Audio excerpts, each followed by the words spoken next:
오늘 예배 나오신 여러분 환영합니다. 우리 유나부터 또 우리 윤태도 나오고, 그죠? 반가운 얼굴들이 많이 나왔는데요. 인사하겠습니다. 잘 오셨습니다. 반갑습니다. 네. 보고 싶었습니다. 네. 네. 오늘 날씨 추운데, 또 예배 자리, 또 주님 앞에 예배드린 여러분들의 예배를 주님께서 받으실 줄 믿습니다. 오늘 우리 지체들이 많이 없네요. 저기 해외여행도 가고, 또 원조 찬양 인도자는 중고등부 학생들이 또 인솔에서 또 이제 제주도도 가기도 하고, 그런 것 같아요. 그래서 제가 찬양을 인도를 했는데, 제가 사실은 이제 잘 모르는데 성대가 좀 약한 것 같아요. 이렇게 찬양을 하고 나면 목이 좀 잠깁니다. 그래서 좀 기침을 하더라도 양해의 말씀을 부탁드리고,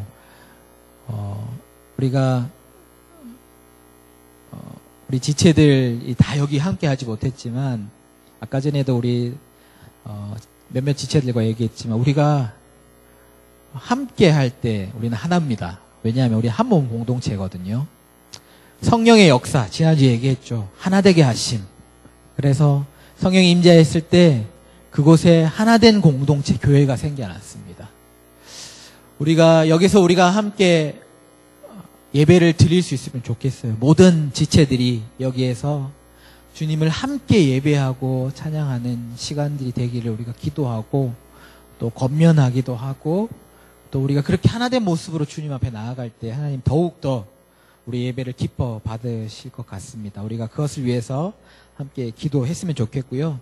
오늘 이제 1월 달 마지막으로 성령의 역사, 증인된 삶에 대해서 말씀을 나누고자 합니다.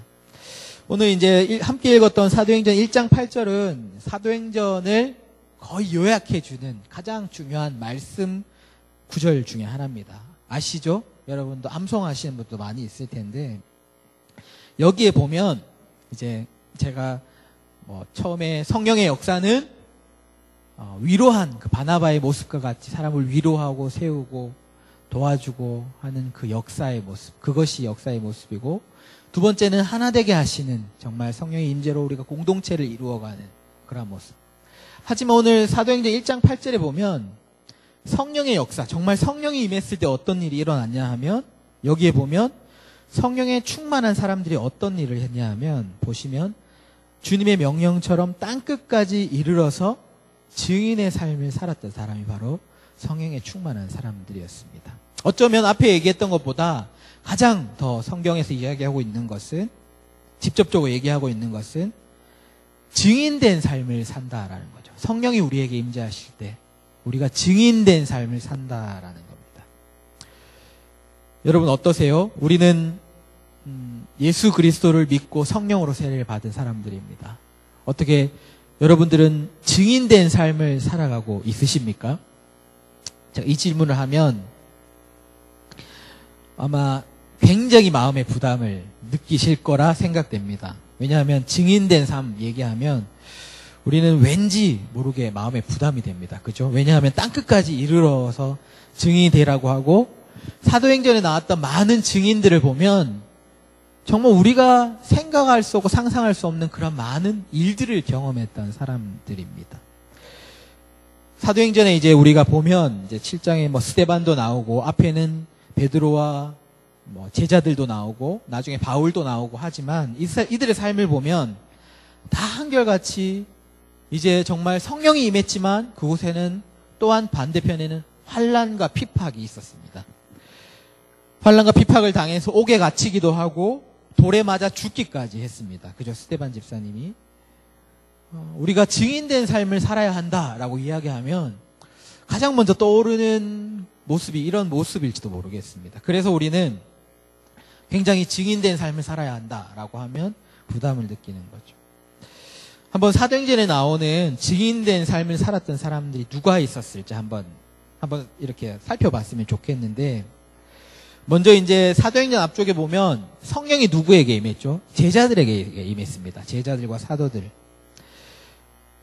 여러분, 성령이 임재하고 베드로가 그 오순절에 사람들에게 설교를 합니다. 왜냐하면 사람들이 저 봐라, 저 사람들 술에 취해서 저렇게 이상한 말을 한다라고 했더니 딱 베드로가 나와서 그것이 아니다라고 하면서 설교를 딱 오순절 설교를 하는 겁니다.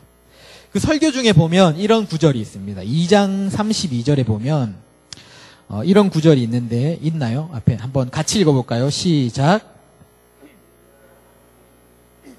우리가 다 이 일의 증인이로다. 아멘.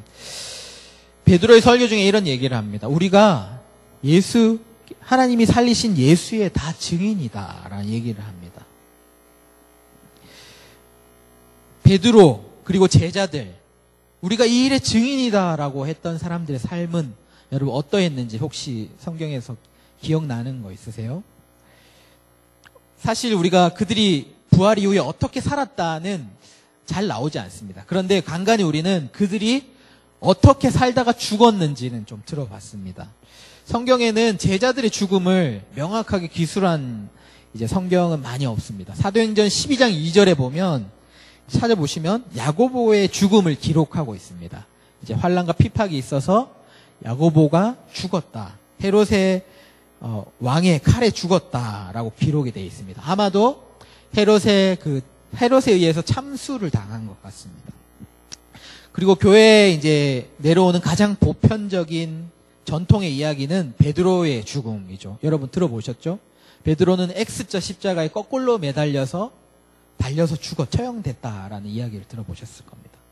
그리고 또 찾아보면 마태는 에티오피아에서 칼에 맞은 상처 때문에 고통을 받으며 순교를 당했다라는 이야기가 있습니다.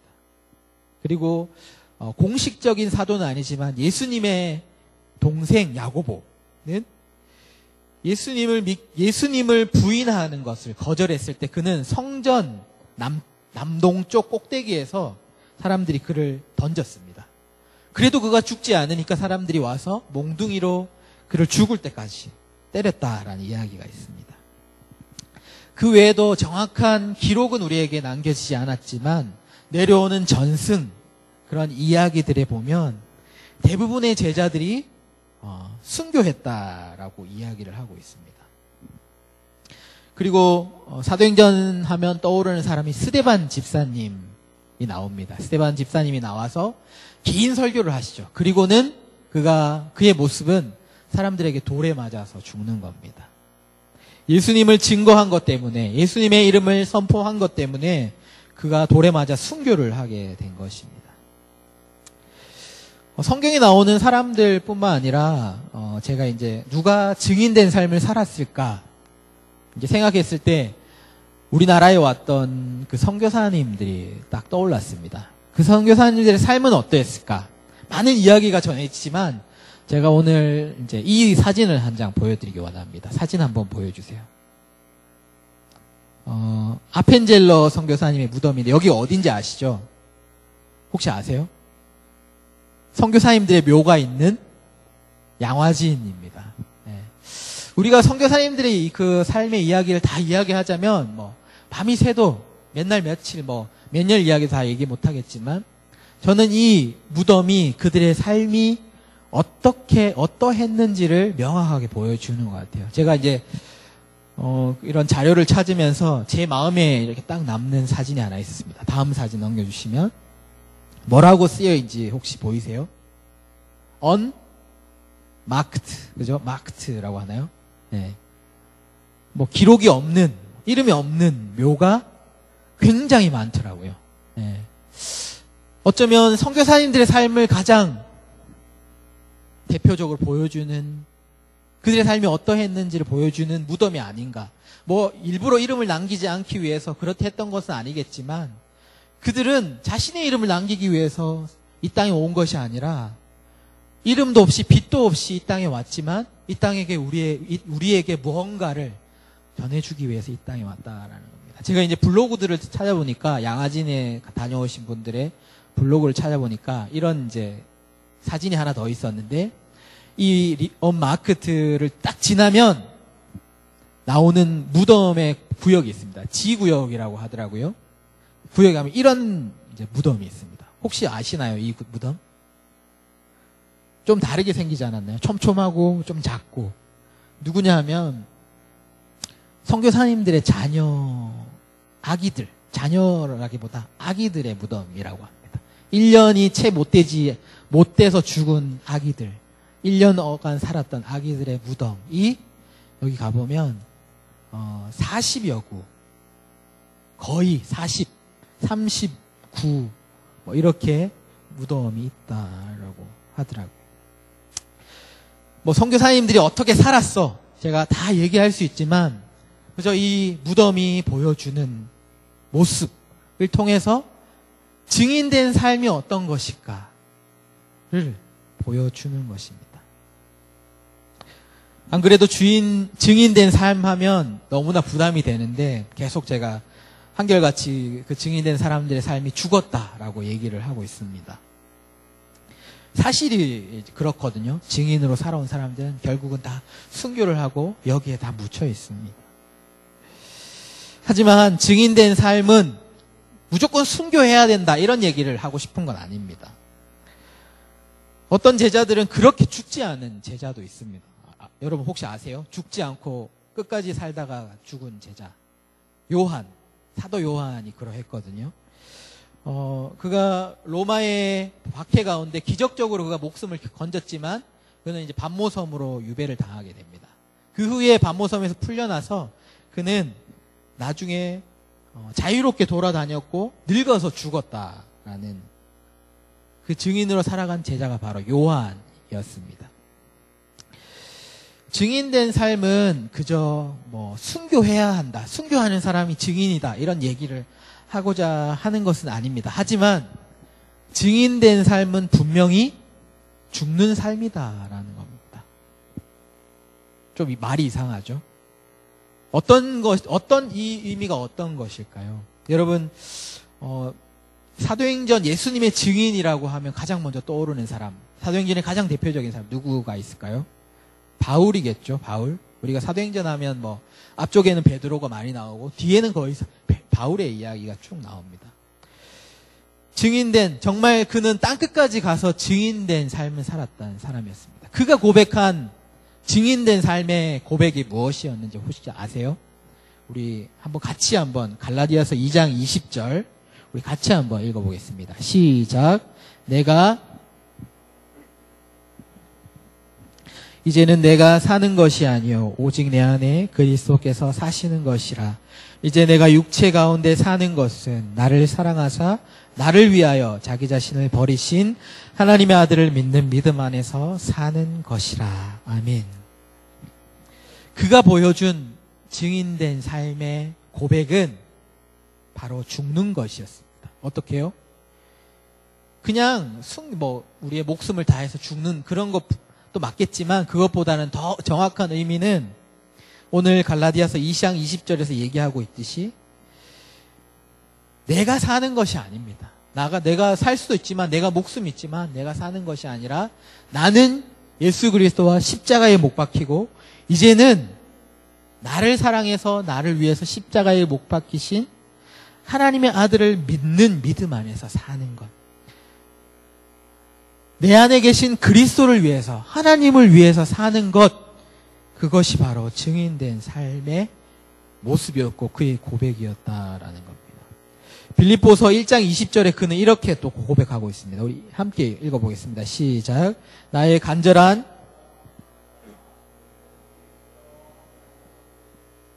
정과 같이 온전히 담대하여 살든지 죽든지 내 몸에서 그리스도가 존귀하게 되려 하나니 이는 내게 사는 것이 그리스도니 죽는 것도 유익함이라. 자, 21절까지 읽었습니다.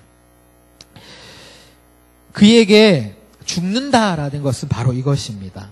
내가 살든지 죽든지 내 몸에서 그리스도가 존귀하게 되게 하려 한다라는 겁니다. 그래서 내게는 사는 것도 유익하고 죽는 것도 유익하다라는 겁니다. 죽는 것도 내게는 유익하고 사는 것도 내게는 증인된 삶이 될 수 있다라는 것이죠. 결국은 제가 죽는 것을 이야기했습니다. 증인된 삶은 다 죽었다. 그들이 왜 죽었습니까? 그것은 그들이 죽어야 증인된 삶이 아니라 그 예수 그리스도를 나타내기 위해서 그들의 죽음의 자리가 있었다라는 것이죠. 그들의 삶의 목적은 주님을 전하고 주님을 나타내는 것, 주님을 위해 사는 것, 그것이었기 때문에 죽는 것도 그들에게는 하나님의 이름을 나타내는 것이었고, 또 살아서 요한처럼 하나님의 이름을 증거하는 것도 증인된 삶이었다라는 것입니다. 그들의 삶의 목적이 그리스도가 나타나는 것, 그리스도가 존귀하게 되는 것이었기 때문에 그들은 죽음이든 삶이든 아무런 의미가 없었다라는 것, 관여하지 않았다는 것, 죽는 것도 유익하다라고 했고, 당당히 그들은 죽을 수 있었습니다. 아니, 당당히 그들은 죽음 앞으로 나아갔습니다. 왜입니까? 살든지 죽든지 모든 것이 주님을 증거하며 주님을 드러내는 것이었기 때문에, 그것이 그들의 목적이었기 때문입니다. 그랬기 때문에 그들은 죽음도 유익하다라고 이야기를 한 것입니다.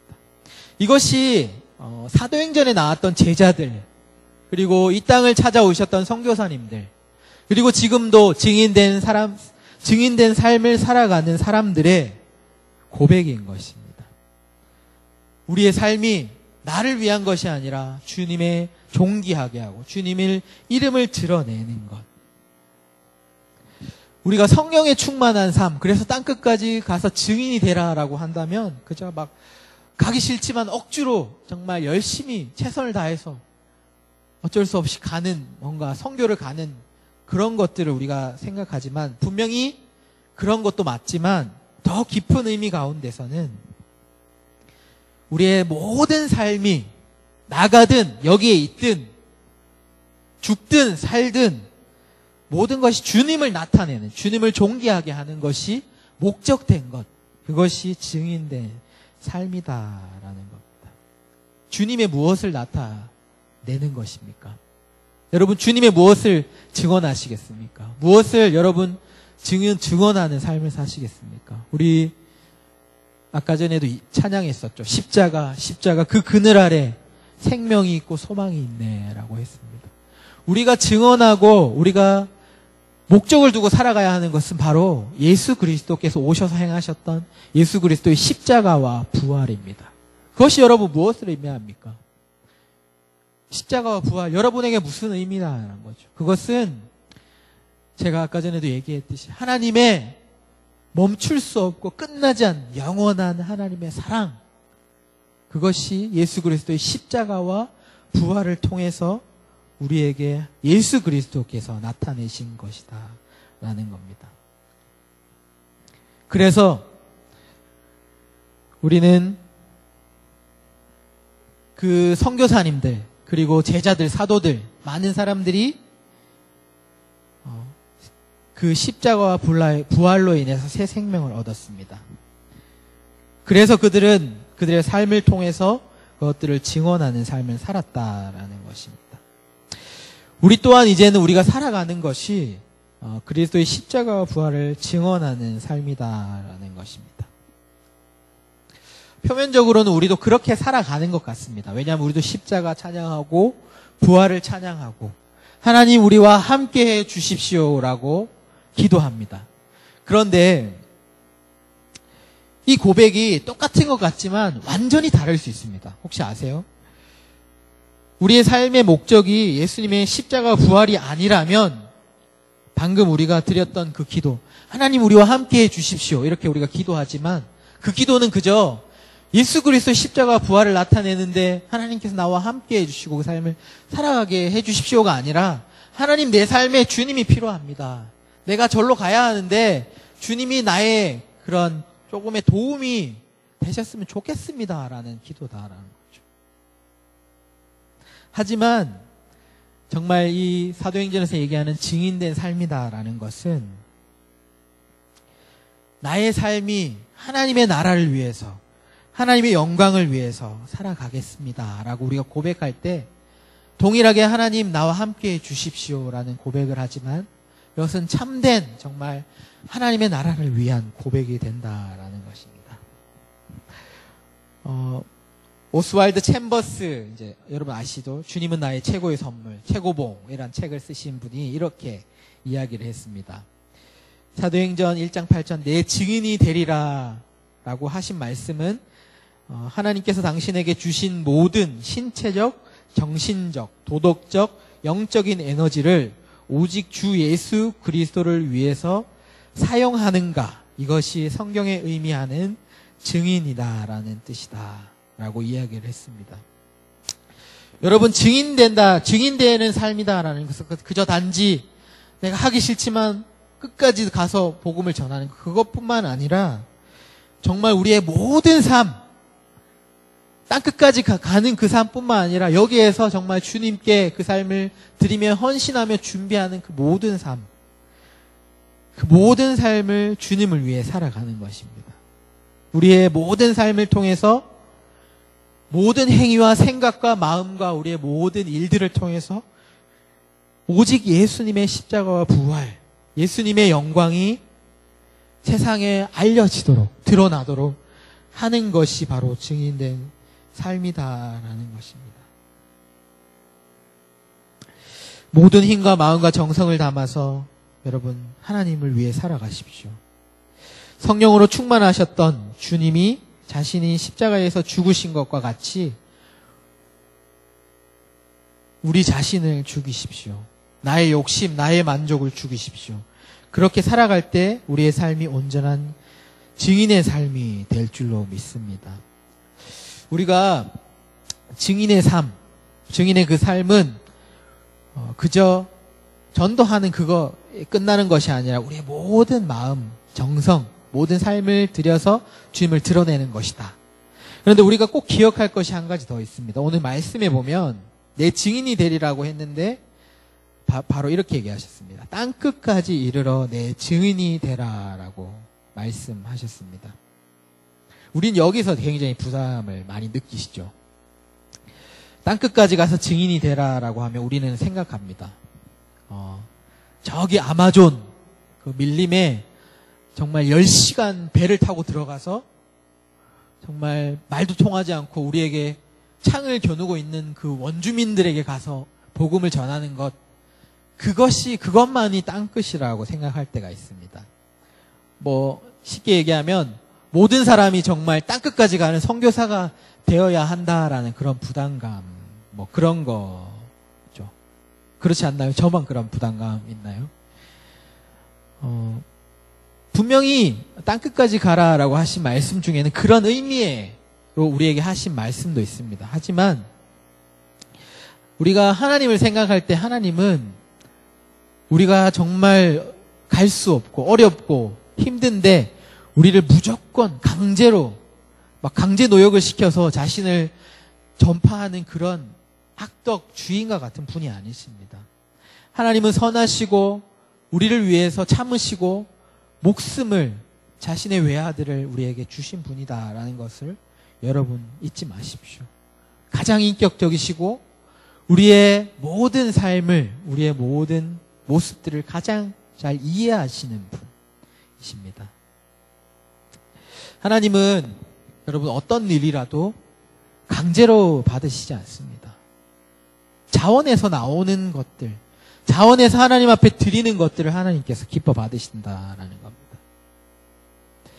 그리고 우리가 이제 선교사님들의 이야기, 그리고 이제 바울과 같이 또 여러 사도들과 같이 얘기를 들어보면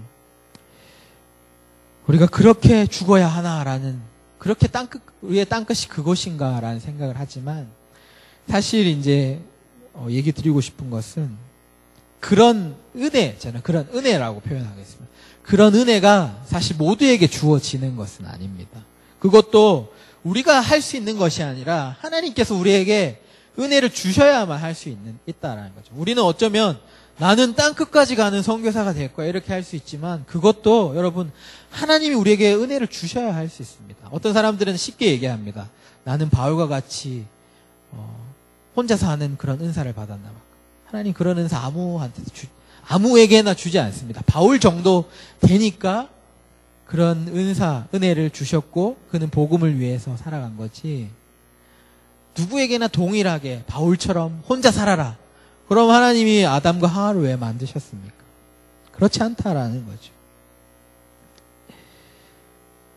하지만 그것만이 더 특별하다는 이야기도 아닙니다. 하지만 분명한 것은 하나님 우리에게 땅끝까지 가서 증인이 되라라고 말씀하셨다라는 겁니다. 그런데 그 땅끝이 누구에게는 바울과 같이 소아시아와 유럽 전역이 될 수도 있고, 어떤 선교사님들과 같이 정말 아마존 밀림의 땅끝까지가 될 수도 있지만, 누구에게는 가장 가까운 내 옆에 있는 친구가 땅끝이 될 수도 있습니다. 어떤 지체들에게는 내 가정, 내 식구들, 가장 내가 나아가야 할 땅끝일 수도 있다라는 겁니다. 여러분 그렇게 느끼지 않으세요? 우리가 공통적으로 얘기하는 것이 가족에게 전도를 하는 것이 제일 어렵대요. 왜 그런지 모르겠어요. 가족이 제일 편하고 가장 가깝지만, 가장 가까운 관계를 가지고 있지만, 매일 만나지만 어쩌면 그곳이 우리가 가야 할 땅끝일 수도 있다라는 겁니다. 왜냐하면 평생 끝까지 우리는 가족을 전도하지 못할 수도 있잖아요. 하지만 오늘 하나님은 우리에게 땅끝까지 가서 내 증인이 되라라고 하십니다. 그리고 그 말은 우리가 땅끝까지 간다라는 것은 분명히 문자적으로 땅끝까지 가는 의미도 분명히 있지만, 또한 우리에게 주신 땅끝이 각자의 삶마다 다를 수 있다라는 거거든요. 누구는 내가 직장에 내가 가장 사랑할 수 없는 그 상사, 내 학교에 가장 사랑할 수 없는 그 친구, 가정에 정말 전도하기 어려운 나의 가족들, 그것이 어쩌면 우리의 땅끝이 될 수도 있습니다.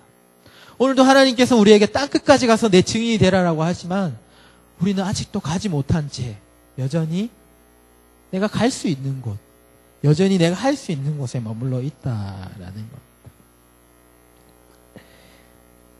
여러분, 저는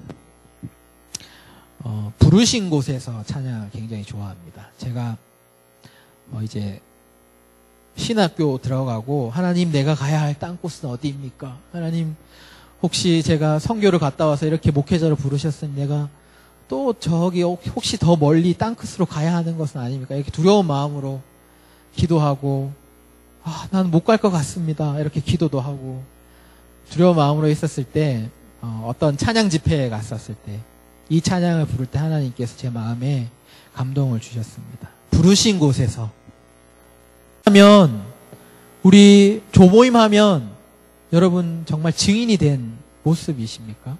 참 어렵잖아요. 하나님 얘기 안 하잖아요. 잘 안 하고 싶지 않잖아요. 그죠? 하나님 내게 뭔가 말씀하시고자 하고 나누고자 해도 우리는 참 한 걸음 더 그 땅끝까지 나아가기가 힘든 것 같습니다. 저는 확신합니다. 지금 분명히 우리를 정말 하나님께서 복음이 필요한 땅끝으로 부르신 때가 있겠지만, 지금 우리를 부르신 땅끝은 바로 이 자리가 아닌가 생각. 이 예배의 자리, 우리 공동체의 자리, 우리 부서의 조별 모임, 또 우리가 봉사하는 그 봉사의 자리마다 하나님이 우리를 부르신 땅끝이다라는 겁니다. 그곳에 하나님께서는 너희가 거기에서 증인된 삶을 살라라는 겁니다. 그저 예수님 믿습니다 이렇게 그냥 입으로만 시인하는 것이 아니라 우리의 온 마음, 온 삶을 다해서 정말 선교사님들과 같이 우리가 죽을 모습으로, 죽음까지도 정말 주님의 나라를 위해 살겠습니다 하는 그것이 하나님께서 우리가 살아가고자 하는 증인의 삶이다라는 것입니다. 오늘 우리에게 부르신 땅끝이 있을 것입니다. 여러분의 직장과 가정, 그리고 가장 친한 친구, 우리가 속한 모임일 수 있습니다. 여러분 그곳에 가서 십자가의 예수님과 함께 죽으십시오. 그냥 죽으라는 것이 아닙니다. 그냥 죽으라는 것이 아니라 예수님을 존귀하게 하기 위해서, 예수님의 십자가와 부활이 우리에게 나타나게 하기 위해서 죽으라는 것입니다.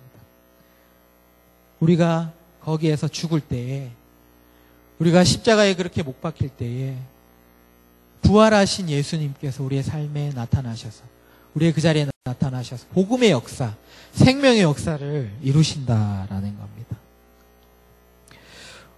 오늘도 우리를 이 예배 자리로 불러주셨습니다.